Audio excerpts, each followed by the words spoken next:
So I had a real crazy dream last night. Basically, I was talking to someone that I share a special connection with, and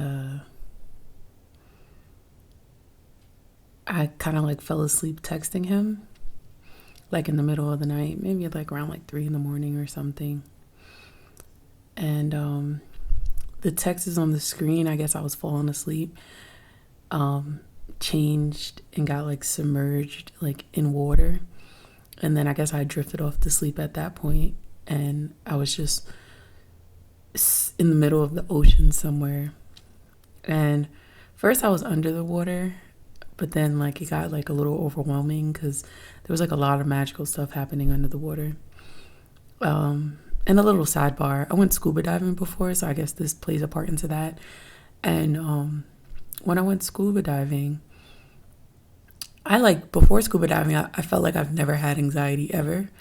But being surrounded by all that water, just the weight of the water, and knowing it's not my natural habitat, and knowing that without the suit, I kind of like don't belong there or wouldn't be able to survive there, and the pressure of all the water around me, and then all the animals around me just gave me a lot of anxiety.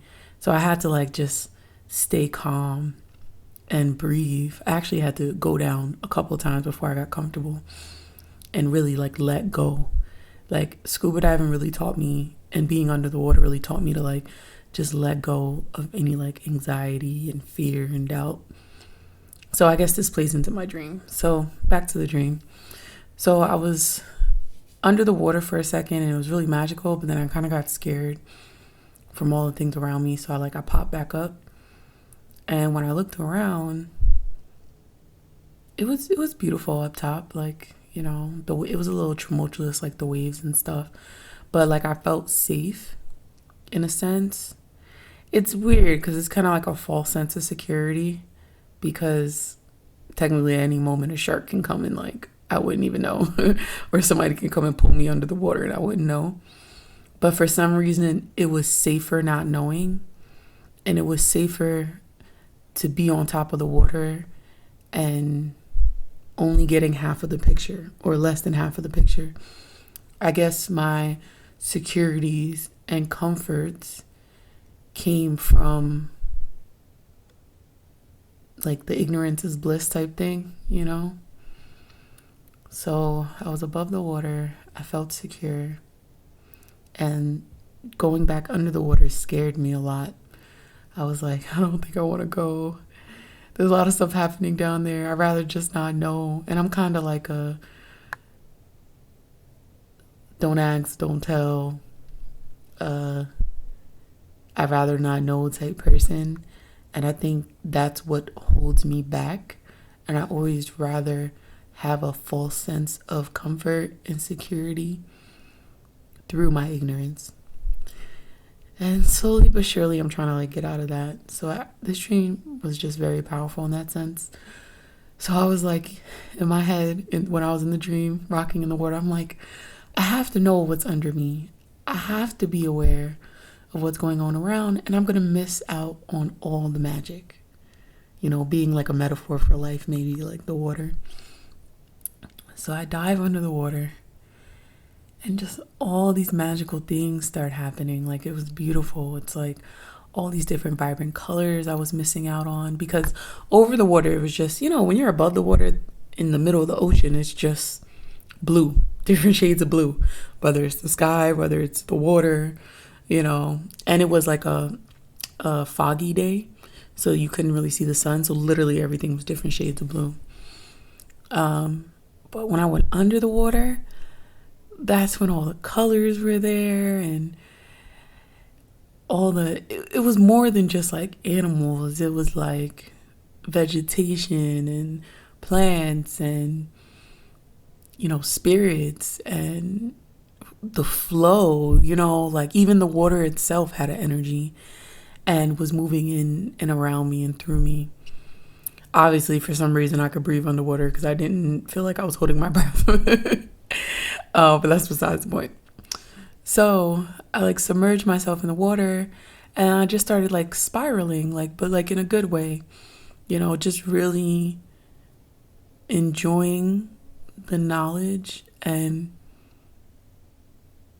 letting go of my fear and my doubts and being okay with being uncomfortable and making a new comfort for myself.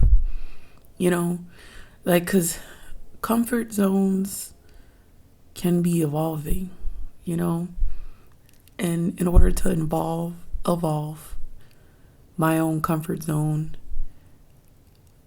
I have to gain knowledge. I have to move. I have to feel a little uncomfortable to get back comfortable again. It's kind of like the bubble we keep around ourselves. Our bubble can grow and it can get bigger. And I guess it's kind of like the uncomfortableness of like meeting somebody. That's the only way I can really compare it. It's like at first it's like awkward or uncomfortable. But then sometimes you really get to know, well, not every meeting, some people you meet you instantly connect with, but like more insidious, like with other people where you first meet, it's a little uncomfortable, but then after a while you get to know them and you get more comfortable and you see the layers of them, because I'm like that. When I first meet people, I'm very like closed off, and then I end up diving into like these magical relationships with people. But my point is that first step of feeling uncomfortable and me stepping in that uncomfort and me letting myself feel uncomfortable opened up a new magical experience, whether it be like a relationship or just an experience. And because I opened up to that, I was able to expand my world and see the beauty in like, well, at least in my dream of the ocean. But if I compare it to like relationships, see the beauty in like different relationships or different experiences, and knowing that comfort is not too far away. Like when I feel uncomfortable, it's like the other side of me feeling uncomfortable is comfort. Like it will come back. Like the world is like full circle. It's full evolving. It's pulsating. You know what I mean? Like, and we will get back to feeling centered. But sometimes we have to get a little off-centered in order to recenter ourselves, because we're expanding ourselves, we're expanding our knowledge, we're growing, we're developing. And it's beautiful and it's full of colors. And if you don't dive into things and see what's on the other side and feel uncomfortable enough to learn something new, experience something new, develop new relationships, I guess you'll miss all the beauty in life. You'll miss the treasures hidden underneath the sea. On the gloomy day above the water with the different shades of blue, you'll never see the magic underneath the water.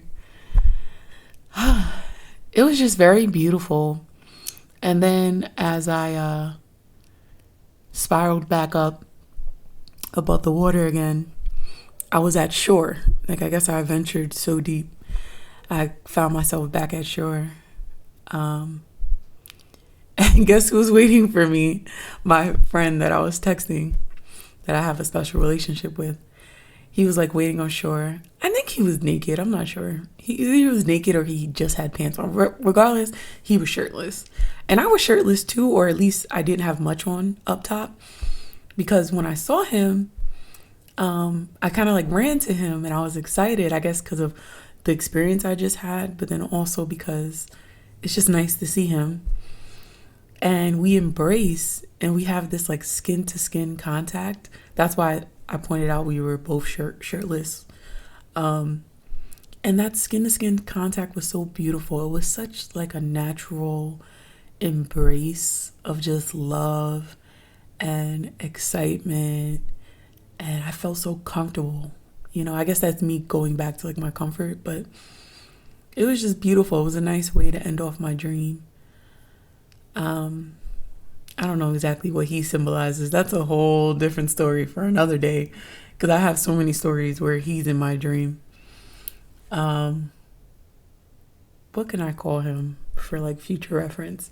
I guess we can call him Glow. Let's call him Glow. I like that name. So yeah, Glow is in a lot of my dreams. I don't know what that necessarily means, but that's a story for another day. But my point being, it was a beautiful dream, and I've been struggling a lot with being uncomfortable, with centering myself. Like lately, I've been feeling like I have to fill myself up with all instant gratification things, like whether it be like drinking alcohol, binging on that, or overeating, or eating things I know wasn't right for me. And I feel terrible when I do it, but feeling terrible is also comforting, especially when you have like Netflix and things to distract you from that terrible feeling that you only have to feel when you wake up in the morning and feeling useless, like you did nothing.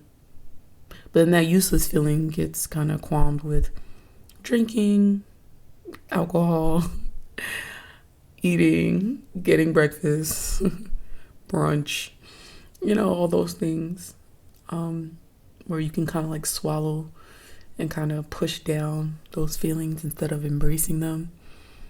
Because it's scary to embrace those feelings. I think it's scary because I've always thought there was like, this may sound terrible, but like a little evil in me.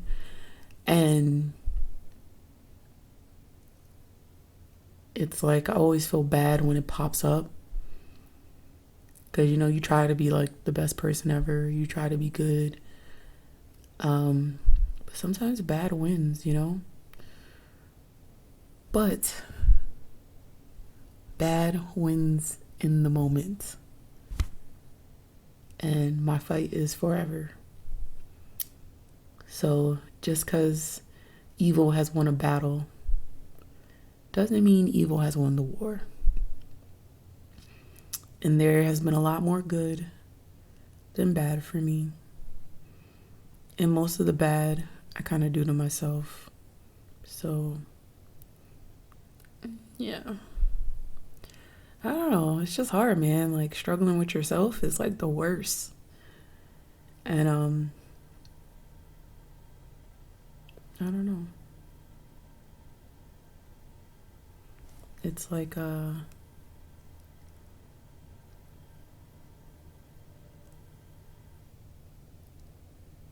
don't know. But I digress. The dream was wonderful. And what I want to get out of it is, or what I think I got out of it is, ignorance is not bliss. Sometimes you have to be uncomfortable for a second to get to what's beautiful in life. And especially to fight your demons. Whatever you're struggling with, for sure, like, you have to get a little uncomfortable. And then you can make a new comfort for yourself that's a little more positive, little by little, forever expanding yourself. And just being open, because when you're not open and or have fear, have doubt, all those negative emotions, you'll never see the beauty in life. You'll never cross over to the other side. I felt like I was like baptized. Maybe that's what the dream was. Like, I literally was baptized. Like, I went under the water and I rebirthed myself. Rebirthed with just love, like no fear, no doubt. Kind of like when I did Sapo. Sapo was very powerful. I want to do Sapo again, but I have to not, I have to actually inhale it more. Before I didn't inhale much, which I think was good because it was a good introduction to it. So I don't think I got like the full effects, but I let go of all my fear, all the doubt I ever had in my life, all the feeling of I'm not worth, It was just like pure love. That's all I felt, pure love. And I cried. I cried for the parts of me that ever felt doubt, ever felt fear, ever felt like I wasn't worth the space I took up in the world. I cried for her. And I relished in love, in self-love, in outer love, just love of everything in the world. I was just like a beaming ball of love and light. And I always felt like I am like something special, but I always kind of ran from it. It's like I always run from my own light. And I need to stop doing that. I need to start embracing my light. I think the trouble with embracing my light personally is the fact that when you embrace it, you shine bright. And when you shine bright, it's like everyone starts looking at you. Like when I did ayahuasca, I had a moment where like I saw myself walking around in the streets, which I do a lot. Like at nighttime, I walk around in the streets a lot. And I felt like a bug. Like I was attracted to like the liquor store because, you know, it's always those bright lights, you know, and you see people like congregate around it, like the misfits of life congregating around the liquor stores and congregating around the convenience stores and stuff. And it's because everyone's attracted to the light. And it kind of like on different levels, like on one level, like on earth, like people know this and the world just manipulates people. You know what I mean? And we're attracted to the wrong things because it's like people create these like pseudo, I guess, illustrations of what we are looking for or what we are.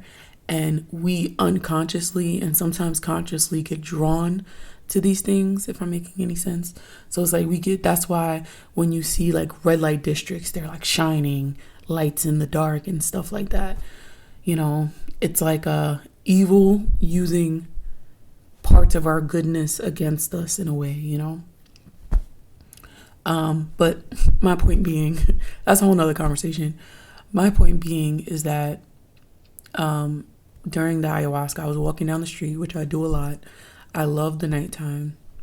So I'm walking down the street at night and like I'm going to the liquor store. I'm going to the convenience store to buy some cigarettes. I'm going because those are the only places open in the middle of the night.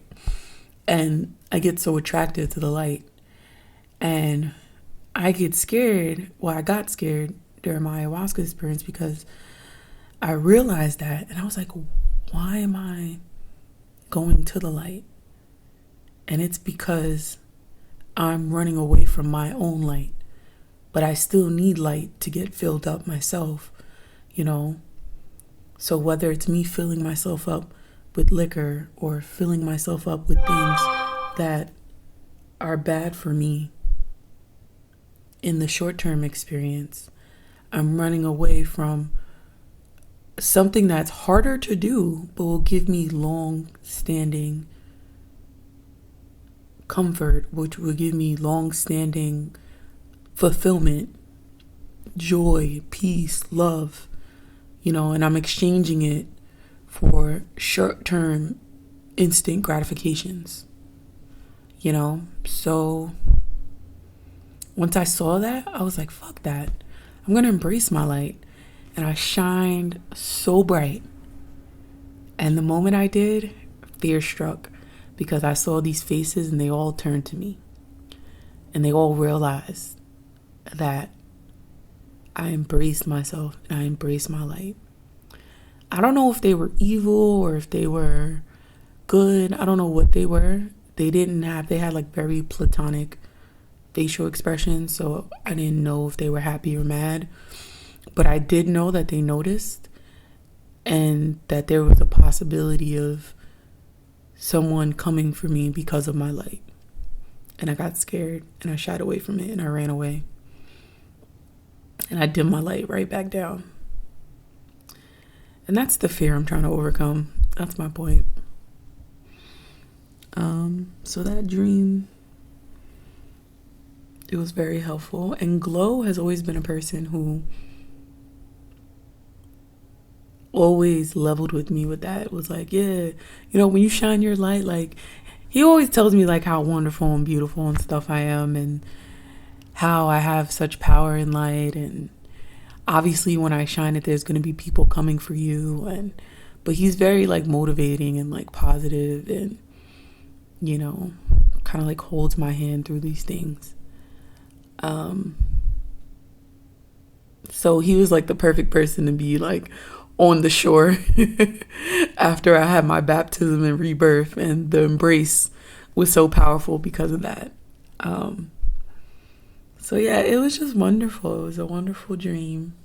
It was a wonderful experience. It took me back across, like when I woke up, obviously, it took me back across, like clicking the dots, like in my past and my experiences I've been through and what I felt about a lot of things. And reoccurring through like my ayahuasca experience and all the plant medicines I've taken in the past. And it makes me want to live, which is good. That's nice, right? It makes me want to live, but more so, it makes me want to live more in my truth, more in my light. And I know there's going to be setbacks. I know I'm not going to leave this conversation I'm having with myself and never drink and never do this and never indulge. But I do truly believe it is bringing me a step closer to me being a better person, to me living more in my truth, to me shedding all my fears and my doubts and stuff. So I hope someone got something out of my ramblings. And as always, the beauty of life through unfaithful expectations. Have a good day, everyone.